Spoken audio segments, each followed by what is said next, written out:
ఈ భూమి మీద బతుకుతున్న మనమందరము పరదేశులము, యాత్రికులము. ఈ భూమి మనకు స్థిరమైనది కాదు.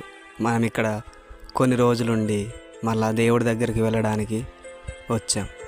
ఓ పిల్లలు ఎలాగైతే హాస్టల్కి వెళ్ళిన పిల్లలు సెలవులు ఇచ్చిన తర్వాత మళ్ళా తల్లిదండ్రుల ఇంటికి చేరుకుంటారో, అలాగే ఈ భూమి మీద కూడా దేవుడు మనల్ని తన కార్యాలు జరిగించాలని, తన పని చెయ్యాలని, తన ప్రేమను అనేకులకు వెల్లడిపరచాలని, తన యొక్క గొప్పతనాన్ని, ఔన్నత్యాన్ని ఇదిగో సువార్త ద్వారా ప్రకటించాలని మనల్ని ఈ భూమి మీదకి జగత్తు పునాది వేయబడక ముందే తన ప్రేమ చేత మనలందరినీ కూడా ఈ భూమి మీదకి దేవుడు పంపిస్తూ వచ్చాడు. మరలా మన పని అయిపోయిన తర్వాత అది 1 రోజులైనా, నెల రోజులైనా, సంవత్సరమైనా, 2 సంవత్సరాలైనా, ఓ 100 ఏళ్ళైనా ఇలా మన జీవితాన్ని ముగించుకొని, ఈ యాత్ర ముగించుకొని మరలా మనము పరదేశానికి వెళ్ళిపోవాలి. కాబట్టి ఈ లోకంలో మన జీవితము శాశ్వతము కాని జీవితం. అందుకే దేవుని కోసం మనం జీవించాలి.